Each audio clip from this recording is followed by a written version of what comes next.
Après Moulineau en Seine-Maritime, hier samedi 18 avril, c'est à Nivilliers dans l'Oise que je vais poser le regard sur les acteurs de la course cycliste du VC Beauvais-UFO, une course que proposent Christine et Eric Michon.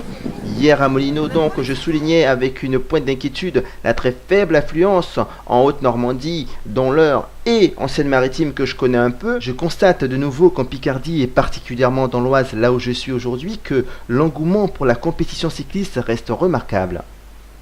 Dernièrement, à Méru, plus de 280 coureurs et aujourd'hui, plus de 260 participants sur l'ensemble des catégories, bien entendu. Nivilliers, qui est une petite commune située à côté de Beauvais, Beauvais le chef-lieu du département de l'Oise, là où le désormais célèbre coureur cycliste de l'Amour est dans le Pré se trouve, un coureur du VC Beauvais-UFO. Nous sommes dans sa ferme, juste ici, à côté de ses engins. Des coureurs vont recevoir leur trophée tout à l'heure, à condition d'avoir franchi la ligne en vainqueur, bien entendu. Cette ligne qui est placée aussi juste devant la ferme de Franck Dussenger. Aucune difficulté liée au relief, ça les coureurs le savent depuis longtemps, en tout cas depuis l'année dernière, la date de la première utilisation de ce circuit. Ce dont en revanche ils savent que depuis peu, c'est que le vent souffle relativement fort et qui ne manquera pas de leur causer du tort, en tout cas à ceux qui ne sont pas bien préparés ou à ceux qui ont négligé les échauffements. Il y a eu 2 départs successifs, d'abord la 3e catégorie, puis la 4e.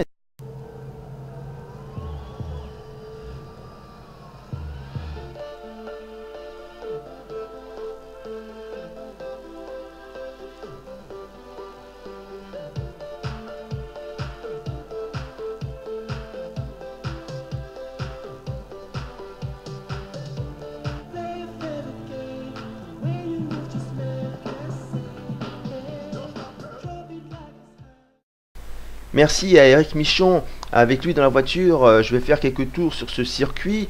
Là nous sommes derrière la 4e catégorie, déjà on voit que c'est difficile pour certains. La 4e catégorie, la catégorie des anciens qui garde néanmoins une belle fraîcheur au point de vue de la motivation, au point de vue de la passion et même pour quelques-uns une forme quasi juvénile. Peut-être est-ce le cas de Pascal Chivet de l'AC Pont-Sainte-Maxence. Ce dernier, par un sprint rageur, domine tous ses concurrents le jour de la présence de mon Bridge FZ200 pour vous montrer quelques images de sa belle performance.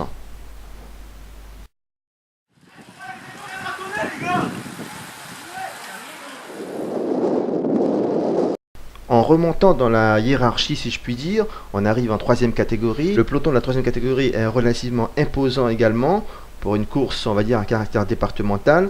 Et là aussi, il y aura des coups de chaîne de la part des meilleurs, ceux qui cherchent régulièrement à se créer un destin gagnant. Je demande à Eric Michon de me déposer sur la ligne, car je n'ai pas envie de rater l'arrivée. Il ne reste que 3 tours. 3 tours pour cette échappée de 12 hommes qui possèdent 55 secondes d'avance. Voyons voir au ralenti qui sont ces hommes qui veulent se créer un destin gagnant.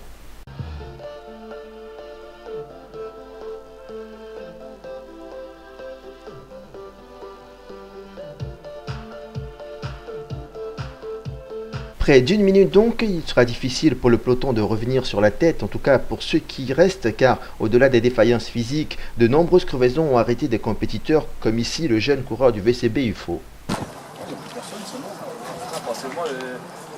D'autres coureurs ont été victimes de crevaisons également, comme par exemple le coureur du VC Méru, Emmanuel Monerville.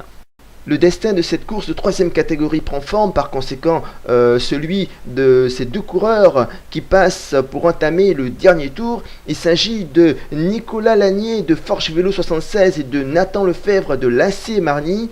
Qui, selon vous, gagnera cette course? Qui aura crié son destin de vainqueur? L'arrivée est proche, madame, ne passez pas devant mon objectif, même si votre silhouette est chouette à regarder. Ce qui m'intéresse, c'est la course, le passage des coureurs. Autant vous dire que ce groupe ne reviendra pas sur les échappées. Avec déjà 2 victoires avant ce jour, il a l'habitude de se créer un destin de gagnant. Il récidive en franchissant la ligne au sprint et en vainqueur. Il s'agit de Nicolas Lanier de Forge Vélo 76. Alors Nicolas, c'est un club de Seine-Maritime, Forge Vélo. Forge Vélo 116. Ouais. Donc tu es venu dans l'Oise motivé pour une belle victoire. Exactement. Parti dans une échappée. Oui, on était 12, je crois qu'on est parti à 3 tours. 12 et puis à 2 tours de la fin, on repart à 2 parce qu'il y a un contre qui est rentré. Et voilà, c'est ma 3e victoire de la saison. Donc 3e victoire de la saison. Ouais, 3 de suite, je suis super content. Je monte en 2e. T'es en forme là? Ouais, ça va, la grande forme. Ok, donc la montée en 2. Ouais. Comment tu appréhendes ou pas? Bah ouais, j'appréhende parce que le niveau va être certainement un peu plus élevé, donc on va voir comment ça se passe. Ça va être certainement plus difficile. Ok, merci beaucoup. Merci. Avant les courses, voire même pendant, en restant aux abords de la ligne d'arrivée, j'essaie souvent d'aller voir les acteurs du jour, de prendre un peu la température. Bien sûr, je ne suis pas un infirmier, je n'ai pas de thermomètre, c'est une façon de parler. Ça fait des punaises de tapissier là. Dès le début, premier tour, punaise. J'en ai vu. Comment te sens-tu aujourd'hui? T'es en 2 là maintenant? Ouais, je suis en 2, ouais. T'as déjà couru en 2? Ouais, j'ai fait une course la semaine dernière à Brenouille. Ouais, comment ça s'est passé? Bah, très bien, quoi, vu que j'apporte la victoire, donc c'est très bien passé. Non. Si. Tu as gagné pour ta première course en 2e catégorie? Ouais, Ah bah chapeau, bravo. Ah, ça motive pour aujourd'hui? ça motive, quoi, parce qu'il y a quand même pas mal devant, quoi, mais sinon, on verra bien. Hein.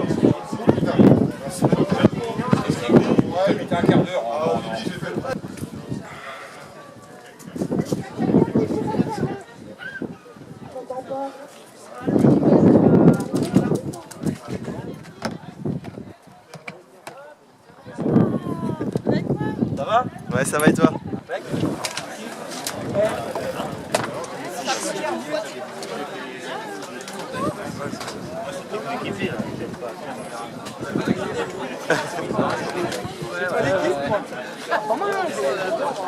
Alors monsieur, comment on se sent avant le départ? Normal. Bien, motivé? Ça va. Optimiste? Ça va le faire. So? Je sais pas, tu verras, il y a beaucoup de vent. On va voir, parce que c'est le début de saison. Ah bon? Combien de courses? C'est ma 3e. 3e. Les 2 premières, c'était pas super. Donc, Ok, allez, bonne course. Les coureurs sont sur le point de départ, une chaussure bien calée, la première catégorie vient de s'élancer, c'est au tour de la 2e de partir pour lutter contre vent et adversaire. Allez messieurs, créez-vous votre destin de vainqueur.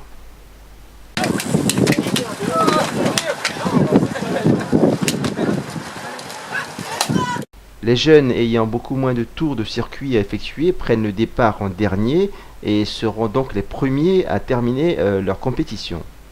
Minimes. Levez le bras les minimes. Donc on a 5 minimes, tout le reste c'est des cadets. Ok. Alors les minimes vous partez pour 3 tours. Et les cadets vous partez pour 6 tours. Donc 3 tours ça vous fait 19 km 500 et 6 tours 39 km. Voilà, donc surtout vous êtes prudents. Vous n'êtes pas des gros pelotons donc ça devrait aller. Tapez, bonne course et soyez prudents.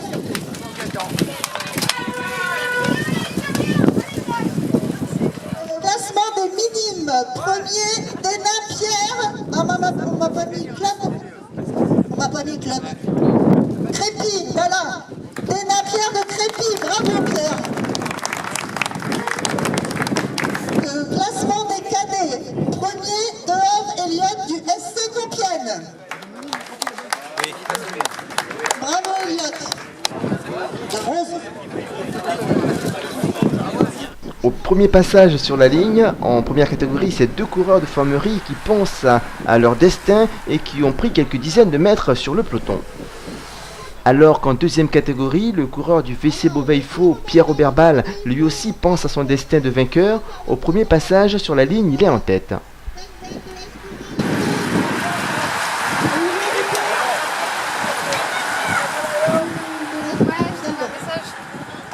Au 2e passage en première catégorie, c'est un coureur d'UC Marny, les Compiègnes, qui lui aussi pense à influencer son destin sur cette course.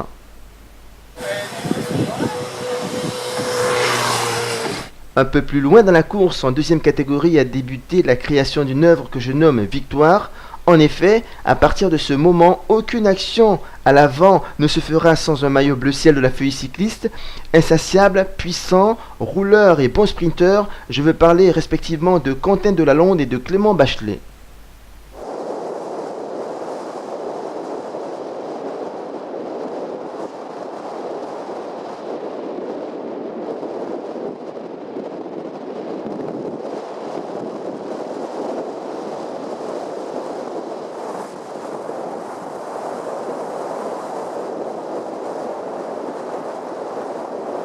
Mais Quentin Delalonde roule trop fort et son compagnon d'échappée ne peut pas suivre.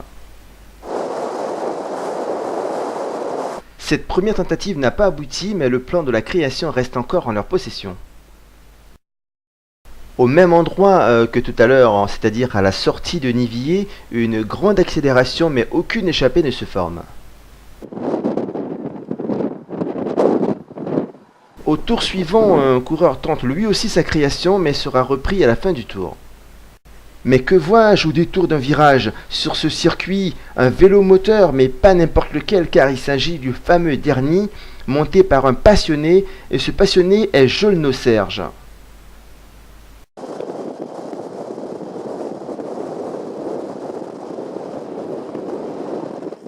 Regardez bien de nouveau Quentin Delalonde à l'attaque, une accélération là où le vent fait mal, les deux autres coureurs ont du mal d'ailleurs à rester dans la roue, c'est le début de la bonne échappée car quelques instants plus tard, 4 autres coureurs arriveront pour continuer l'aventure. Parmi eux, le deuxième coureur de la feuille dont j'ai parlé tout à l'heure, il a gagné la veille en Seine-Maritime, il s'agit de Clément Bachelet. La collection de derniers de sortie, cette fois-ci montée par Duré-Laurent, là devant la bonne échappée de la deuxième catégorie.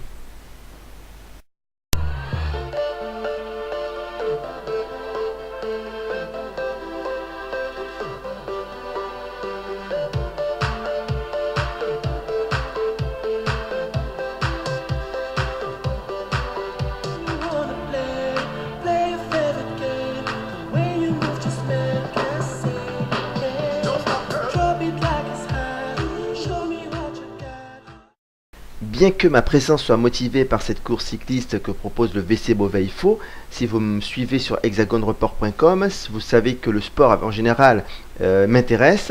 C'est ainsi que j'ai le plaisir de rencontrer Guylaine Marchand, une athlète handisport.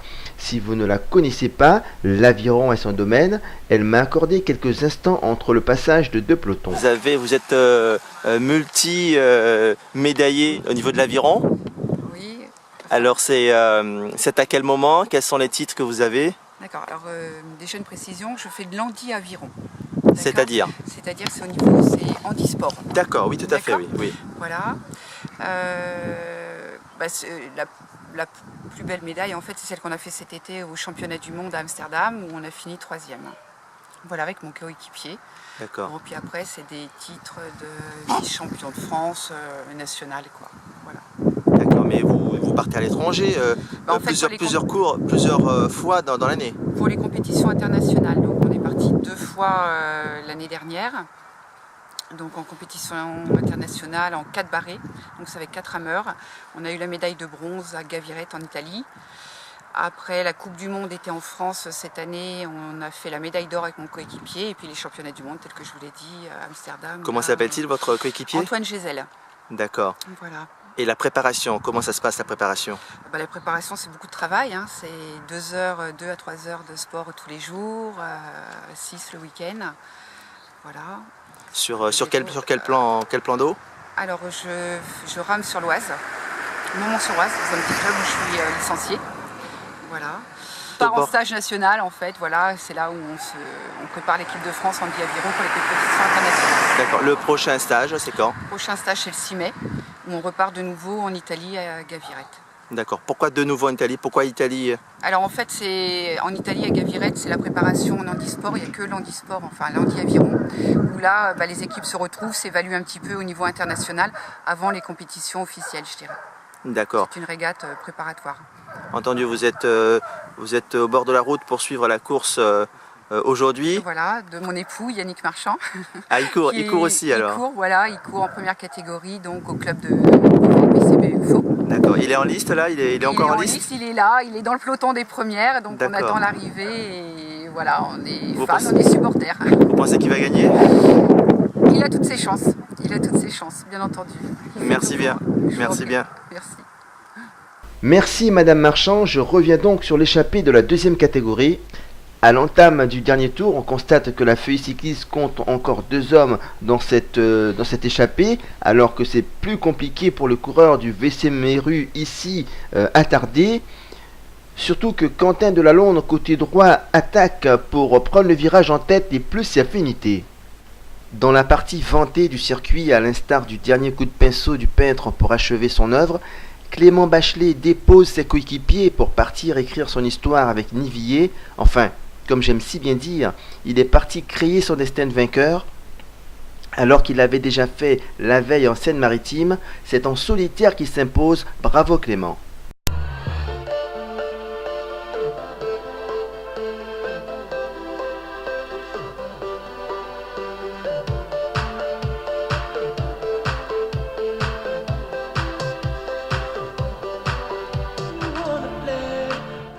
La course a été longue à se faire, après il y a une bonne échappée qui est partie, on s'est retrouvé à 2 du club dans l'échappée. Après on a roulé sur 3/4 de la course pour faire l'échappée. Voilà. Est-ce que tout le monde prenait les relais ou on comptait sur vous? On s'entendait à peu près bien, ouais. À 4-5 tours de l'arrivée, on savait. Bah, vous aviez 1 minute d'avance, à 3-4 tours d'arrivée, il y avait 1 minute 15. Ouais, bah c'est ça, on savait que c'était fait, mais on s'est dit qu'on allait attendre la fin quand même pour décanter la course parce que rien n'était gagné non plus. Ok. Après on a attaqué chacun de notre tour et puis voilà. Ah, vous avez fait la course qu'il faut quoi. C'était sprinter mais t'es parti. Ouais non mais les sprints c'est toujours... c'est délicat. Il peut toujours se passer quelque chose, on n'est jamais sûr de gagner dans les sprints. Ok, super, bravo. La feuille est en super forme quand même, on voit que du bleu ciel devant dans la course. On a une belle équipe de copains, un bon club avec une bonne entente et puis ça marche bien. Retour sur la première catégorie, là aussi une course animée avec plusieurs tentatives d'échapper, dont la dernière réussie. Ils sont 8 aux commandes de la course donc, dont David Drieux, un très bon sprinter, expérimenté. Il a déjà évolué en DN1 durant 13 ans et à bientôt 38 ans, il garde presque intact sa pointe de vitesse. Mais que dire du deuxième? Tenez-vous bien, 21 ans plus âgé que le vainqueur, à 59 ans, Alain Boursan de Lucier-Marny. Il rassemble en lui tous les bienfaits du cyclisme pour de telles performances. Je suis admiratif et je pense que vous le serez aussi en visionnant ces images. Il mérite donc amplement sa coupe. Bravo monsieur Boursan.